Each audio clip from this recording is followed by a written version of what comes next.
Samedi Romanoff, c'est tous les samedis sur Europe 1, 11h midi et demi. Je vous présente Frédéric Segris. Alors lui, il mange beaucoup d'hamburgers, comme vous voyez. Ouais. Tu rigoles? Non mais moi je mange plus bio que vous sûrement.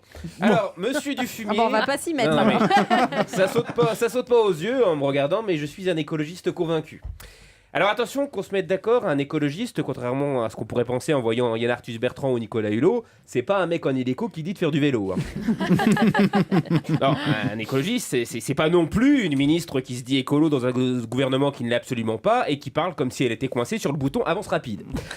Non, l'écologie c'est autre chose. Alors évidemment, moi je fais tous les petits gestes du quotidien, je trie mes déchets, j'essaie de manger local, dans le 13e arrondissement je mange des nems, dans le 18e du couscous. Parce que des fois je regarde dans mon assiette, je mange des légumes qui voyagent plus que moi.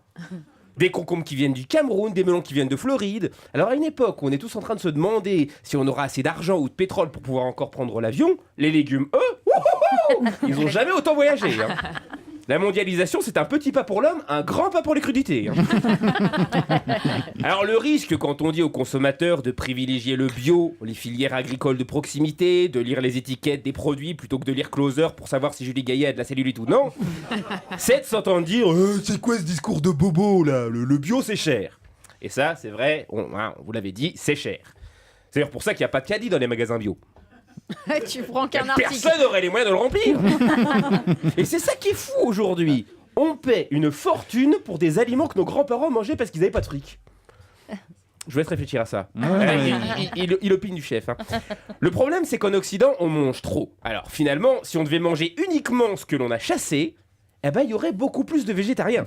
Moi, le premier. Si je devais manger uniquement ce que j'ai chassé ou fait pousser, c'est bien simple, j'aurais la taille mannequin mort d'anorexie.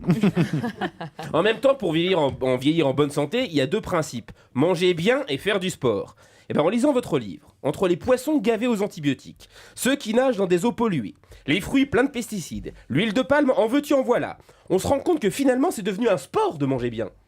Alors pour conclure, il nous arrive de recevoir dans cette émission des auteurs qui écrivent des livres sympas pour caler une table basse. Et ben monsieur Dufumier, voici un livre d'utilité publique qui mérite d'être sur la table basse. Samedi Romanoff, c'est tous les samedis sur Europe 1, 11h midi et demi.